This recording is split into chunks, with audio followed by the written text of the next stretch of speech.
Bună, dragilor, și bine ați venit la o nouă citire. De această dată te invit la o citire generală, în cadrul căreia vreau să văd ce mesaj are Universul în acest moment să-ți transmită, ce trebuie tu să cunoști. Îți mulțumesc că mă urmărești și îți mulțumesc că mi-ești alături și dacă dorești oricând un răspuns din partea cărților pentru sufletul tău, pentru situația ta, găsești în aplicația Tarot by AI.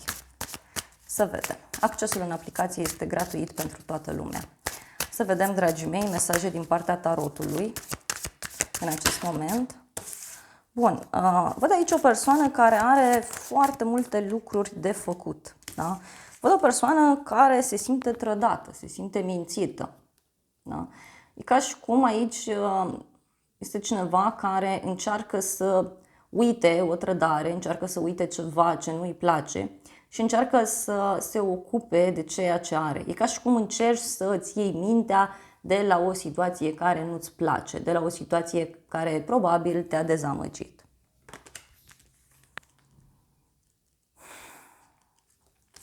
Ai văd o persoană care minte sau o persoană care nu este sinceră în acest moment?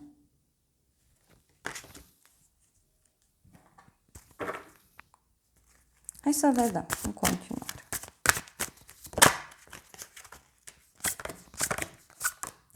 Aici poate să fie vorba pentru unii dintre voi despre o problemă financiară. Da? Cumva nu te simți mulțumit, nu te simți apreciat.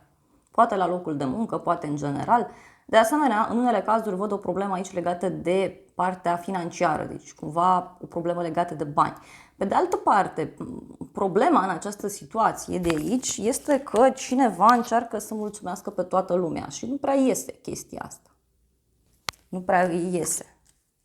Ia să vedem despre ce e vorba.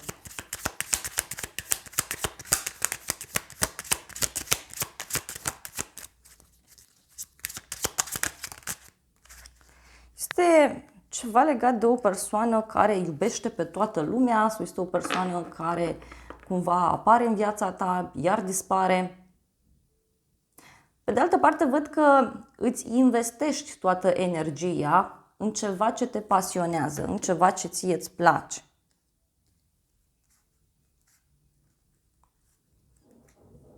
Ce nu știi tu în această situație este că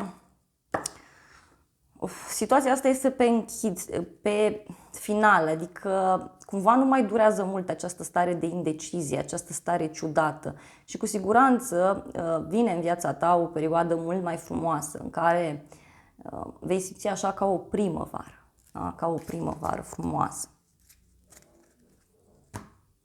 Să vedem în continuare. Aici văd o decizie care se ia. Uite, mai văd și o victorie pe care o poți avea privind străinătatea, privind o închidere karmică. Văd aici o veste care apare, dar și un moment de conștientizare, un moment de claritate pentru tine, care apare în viitorul apropiat. E acel moment în care spui gata, este lumea mea, eu fac ce vreau, fac ceea ce simt. În unele cazuri mai văd aici faptul că poți să închizi ceva și să începi altceva. E ca și cum s-ar închide o relație și începi altceva. Este un final pe care îl accepti, pentru că văd aici că e ceva pe terminatele și e cu suferință, deci ceva nu e în regulă, nu vreau să ne băgăm în energiile astea. Hai să vedem care e soluția. 9 de cupe. Păi soluția este să-ți cauți bucuria, să-ți cauți împlinirea, să faci ceea ce tu simți. Să-ți aduci în fața ta acele elemente care îți plac. Să te răsfeți, să te iubești. Să te bucuri de ceea ce ai. Să te bucuri de viața ta, de ceea ce este în jurul tău.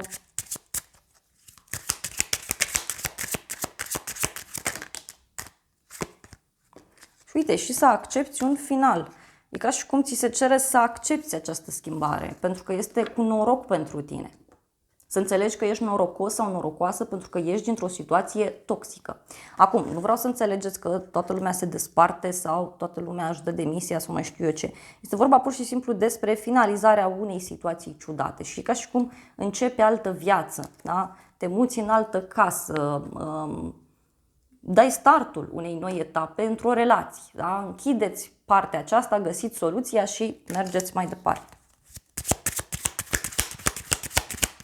Ce zice lumea? prietenie, văd aici, care va dura foarte mulți ani sau poate avea legătură și cu finalul unei perioade în care poate ai avut niște discuții ciudate cu o persoană privind banii, privind viața voastră.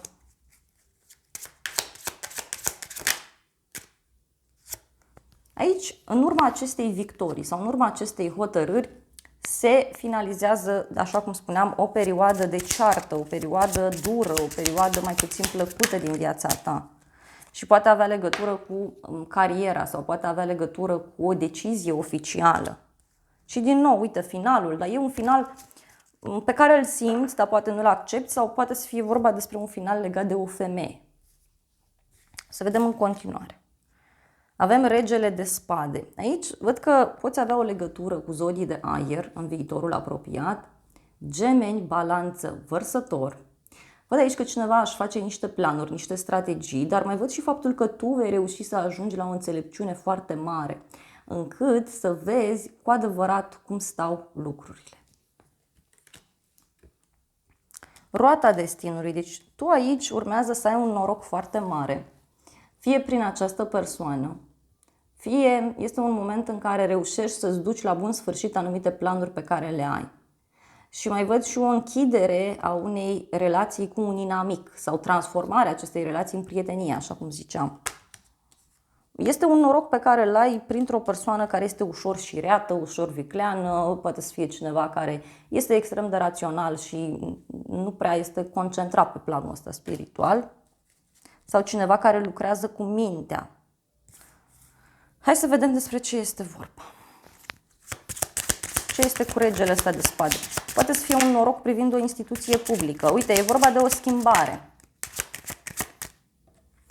De o schimbare, de o veste foarte bună, e o veste diferită, e o veste onorabilă, simt eu aici. Cineva îți pregătește această bucurie. Este o persoană care se simte foarte atrasă de tine, da? Cineva care e foarte indecis privind direcția sa în viață.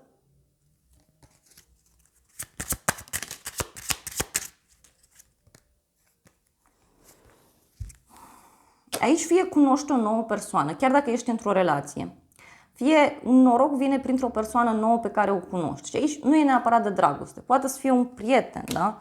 Sau un noroc legat, uite, de un copil în unele cazuri. E ca și cum un copil schimbă lucrurile. Da, și uite, are legătură cu finalizarea acestei etape de indecizie. Pentru că ziceam că aici e foarte multă indecizie în momentul prezent. Deci cumva viitorul arată ciudat. Acum, doar că eu îți spun clar că lucrurile încep să arate altfel. Ceva se clarifică.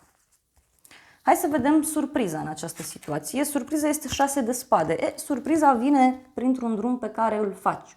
Sau surpriza vine printr-un drum pe care cineva îl face către tine. Tot surpriza aici ține de o persoană care călătorește foarte mult. Ia să vedem despre ce e vorba. Care e surpriza? Poate ține și de o mutare, da? E un noroc mare pe care îl ai tu, un risc pe care ți-l asumi. Mergi într-un loc foarte drag ție. Te alegi pe tine.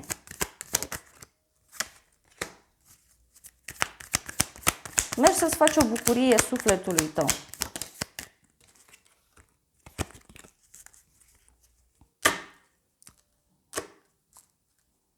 Surpriza ține de un drum pe care o femeie cu un copil îl face sau o femeie îl face pentru sufletul său. Yes.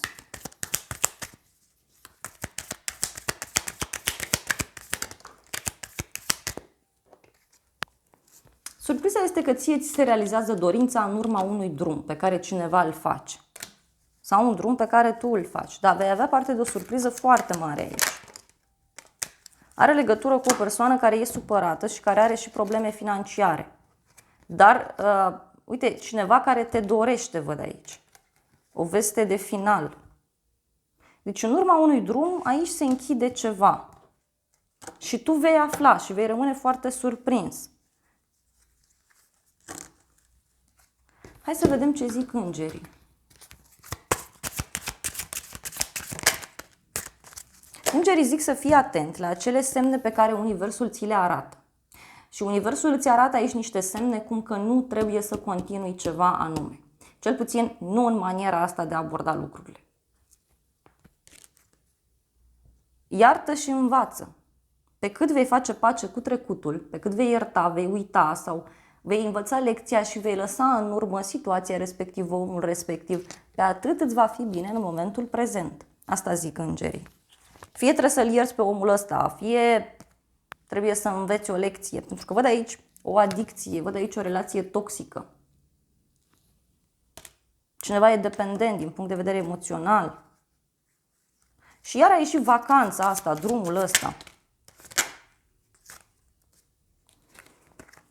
Cineva se întoarce din trecutul tău. O persoană cu care poate ai mai flirtat sau poate o persoană, da, care a fost în viața ta. Ia să vedem îngerii ce zic.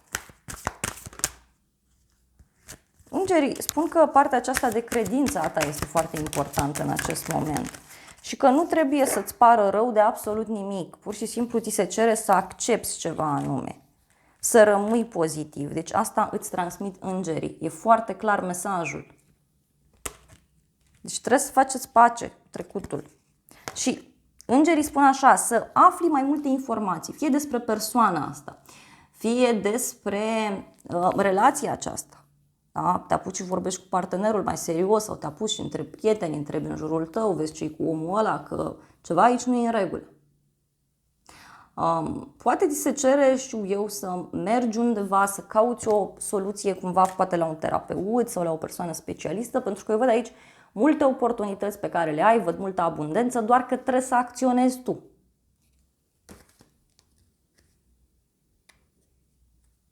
Și îngerii zic clar, dacă există ceva mai bun, că e o altă persoană, că e un alt loc de muncă. Mai vreau un mesaj din partea acestui oracol pentru tine. 2 cărți. Voință și încredere. Deci, cumva, tu trebuie să ai încredere în tine în situația asta și să dai dovadă de voință, adică să vrei să faci ceva cu adevărat. Da? Poate este vorba despre faptul că persoana asta la care tu te gândești nu are voința necesară. Dar dacă ești o persoană singură, eu aici văd clar, deci tu încă ești prins în trecut acolo, printr-o traumă, prin ceva, adică ea și le rezolvă, că altfel șanse nu sunt. O încredere foarte mare. Oracolul zice să mergi, să cauți, să ai curajul.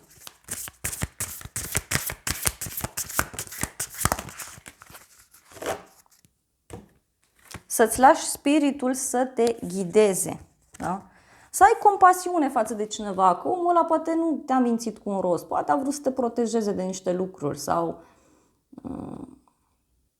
poate e bine să nu-i mai judeci pe ceilalți, pentru unii dintre voi, pentru că atunci îți atragi și tu astfel de situații pe care le judeci, că na, ca să înțelegi și tu partea celelalte persoane.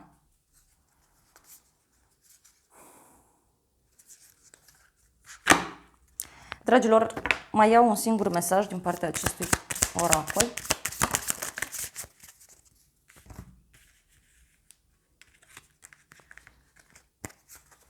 Oracolul vorbește despre o iubire din trecut, da? Despre o relație în care pur și simplu voi vă completați foarte bine, doar că fie sunt niște amintiri aici care nu vă dau pace, fie dacă ești o persoană singură poți să cunoști pe cineva prin intermediul internetului, doar că este nevoie, repet, să faci pace cu trecutul.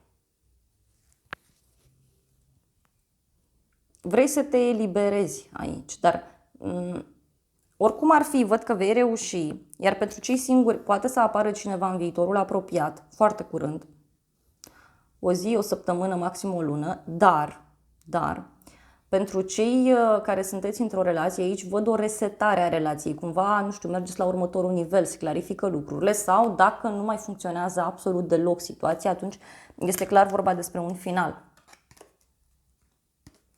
Cu toate că în unele cazuri eu văd că e ca și cum cunoști o nouă persoană care îți seamănă extraordinar de bine. Dragilor, acestea au fost previziunile de această dată. Îți mulțumesc că mi-ai stat alături până la final, te îmbrățișez cu drag, îți transmit foarte multe gânduri bune, iar dacă dorești o citire de viitor sau analiza relației dintre tine și cineva anume, să vezi ce gândește omul ăla, ce simte, ce face. De asemenea, dacă vrei să vezi în fiecare zi culoarea norocoasă pentru tine, numărul norocos pentru tine, te invit cu drag în aplicația Tarot by AI. Te îmbrățișez cu drag, îți mulțumesc că mi-ești alături și îți doresc să ai parte de o zi sau de o seară cât mai frumoasă.